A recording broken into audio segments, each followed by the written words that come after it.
ఇప్పుడుండే వాతావరణంలో ఈ బడ్జెట్లో పూర్తి న్యాయం జరుగుతుంది, వచ్చే బడ్జెట్లో పూర్తి న్యాయం జరుగుతుంది అని చెప్పే పరిస్థితి లేదు. ఎందుకంటే రాష్ట్ర ప్రభుత్వం యొక్క ప్రధాన దృష్టి అంతా A for Amaravati, P for Polavaram, ఇవి రెండే ఏపీ. ఈ కాన్సెప్టే చాలా దుర్మార్గమే.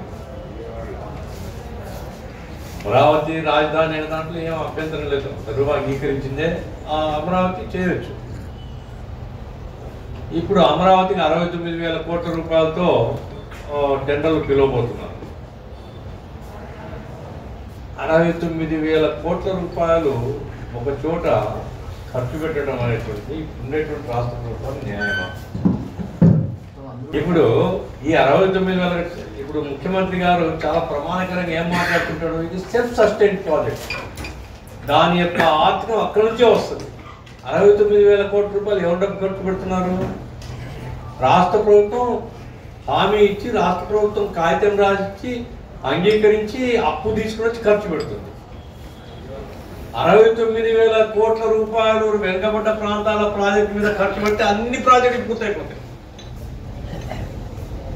ఏది ప్రాధాన్యత? కాబట్టి ఇప్పుడు ముఖ్యమంత్రి ఎంతమంది ఉన్నారు? ఆ మాటకు వస్తే ప్రతిపక్ష నాయకుడు రాయలసీమ వాడే, జగన్మోహన్ రెడ్డి ప్రతిపక్ష నాయకుడు రాయలసీమ వాడే, షర్మిలమ్మ ఆమె రాయలసీమ ఆమెనే, సిపిఐ రామకృష్ణ రాయలసీమ వాడే. అంటే అధికార పార్టీ వాళ్ళు, ప్రతిపక్ష పార్టీ వాళ్ళు ఉండి సిపిఎం అంటే నేను కూడా రాయలసీమ వాళ్ళు అందులో సందేహం లేదు. అయితే మా కార్యదర్శి వేరే ఉన్నారు. ఏమైనప్పటికీ ఈ ప్రాంతాల పట్ల అప్పుడప్పుడు అట్లా తడిమితే పరిష్కారం కావు. ఆయన మాల్కొండయ్య గారు చెప్పారు, కింది గ్రామీణ ప్రాంతాలకు పోండి, ప్రతి గ్రామంలో కమిటీ ఏర్పాటు చేయండి, ప్రతి గ్రామంలో రైతుల్ని కలపండి. ఆయన ఇరిగేషన్ దృష్టితో చెప్పాడు. నిన్న రాత్రి నేను బస్సులో వస్తున్నా విజయవాడ కర్నూలు నుంచి. ఒక కుటుంబం, పిల్లలు, పెద్దలు, ఆడలు అందరూ డ్రైవర్ సీట్లు ఏమంటే నిలబడి వస్తామని. నేను అడిగాను, ఎక్కడికి పోతున్నారమ్మా అంటే వినుకొండ పోతున్నాను.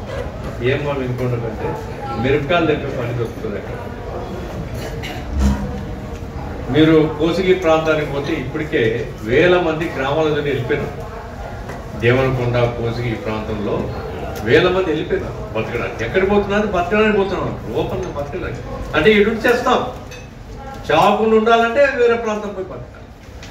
నా ప్రాంతం ఏంటంటే, నా బాధ ఏంటంటే ముఖ్యమంత్రికి సిగ్గు అనిపించదా?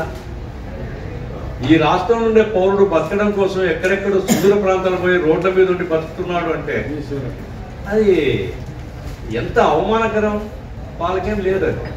కాబట్టి ఏదో ఒక వెలుగొండ ప్రాజెక్టు, లేదా ఒక తెలుగంగ ప్రాజెక్టు, లేదా గాలేరు నగరి, లేదా హంద్రీనియో అనడమే కాకుండా వెనుకబడ్డ ప్రాంతాల యొక్క సమగ్ర అభివృద్ధి. ఇప్పుడు బుందేల్ఖండ్ అనేది సమగ్ర అభివృద్ధి. మధ్యప్రదేశ్లో కొంత భాగం, యూపీలో కొంత భాగం, అన్ని కలిపి ఒక సమగ్ర అభివృద్ధి కోసం విద్య, వైద్యం, రోడ్లు, రహదారులు అన్నింటినీ కలిపి ఒక ప్రాజెక్ట్. కాబట్టి వెనుకబడ్డ ప్రాంతాల సమగ్ర అభివృద్ధి అనేటువంటి నినాదంగా తీసుకుంటే దీర్ఘకాలంగా ప్రజా ఉద్యమం ద్వారా మాత్రమే ప్రభుత్వాన్ని కదిలించగలం. ఇప్పుడుండేటువంటి పాలక వర్గాలు, ఇంతకుముందుండే పాలకులు కూడా మామూలు చర్మం మొద్దుబారింది అంటుండేవాళ్ళు. ఇప్పుడు చర్మం మొద్దుబార కాదు. ఇప్పుడు దానికి ఏమి ఆ ఏనుగులు కదిలించాలి చూడండి, అంకుశంతో పుడిస్తే తప్ప కదలనటువంటి పాలకులు ఉన్నారు. ఎవరైనా కావచ్చు, నేను వ్యక్తుల్ని అనలేదు. కాబట్టే ఒక విస్తారమైనటువంటి ప్రజా చైతన్యాన్ని నిర్మించగలిగితే ప్రజల ద్వారానే ఒత్తిడి పెంచగలుగుతాం మనం. ప్రజలు లేకుండా ఇప్పుడు చంద్రశేఖరరావు సరే, ఆయన ప్రత్యేక రాష్ట్రం అన్నాడు, మనం ఆ మాట అన్నది. మనం ప్రత్యేక రాష్ట్రం ఆ మాట తప్పని.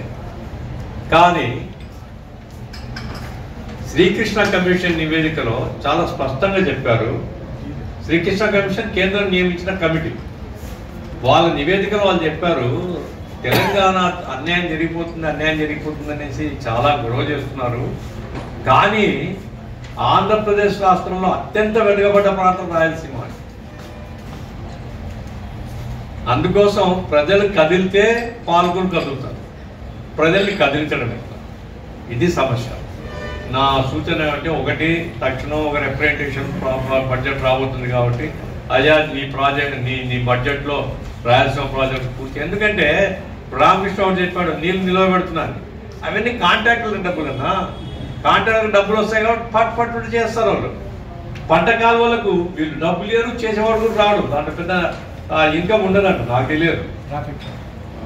ప్రాఫిట్ పర్సెంటేజ్ పెద్ద రాదట.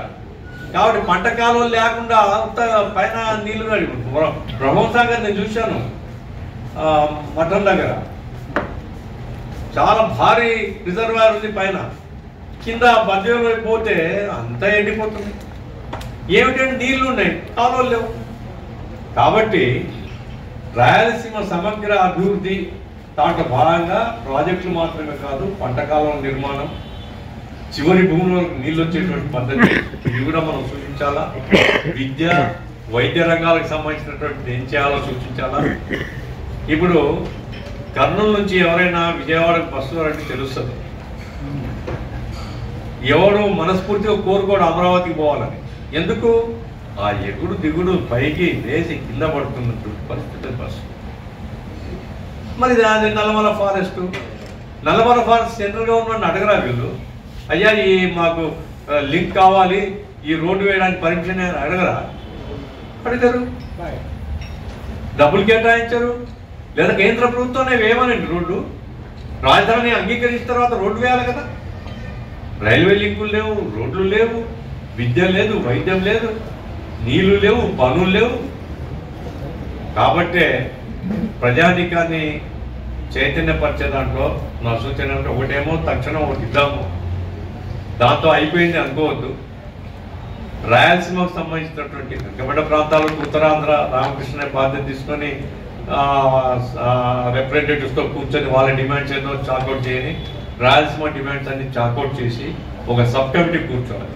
ఎందుకంటే డిమాండ్స్ ఏమో తాత్కాలికంగా ముందే పెట్టినారు, అలా కాకుండా ఇంకొంచెం సమగ్రంగా మనం చాకౌట్ చేయాలి. అన్ని demand, not only irrigation important, ఇరిగేషన్తో పాటు ఎంప్లాయ్మెంట్ కావచ్చు, రహదారులు కావచ్చు, విద్య కావచ్చు, వైద్యం కావచ్చు, ఇవన్నీ కూడా కలిపేటువంటి పద్ధతిలో ఒక సబ్ కమిటీలా కూర్చొని ఎవరున్నా వాళ్ళకి పంపించవచ్చు, వాళ్ళు కూర్చొని తయారు చేసేటువంటి పద్ధతి పెడితే మంచిది.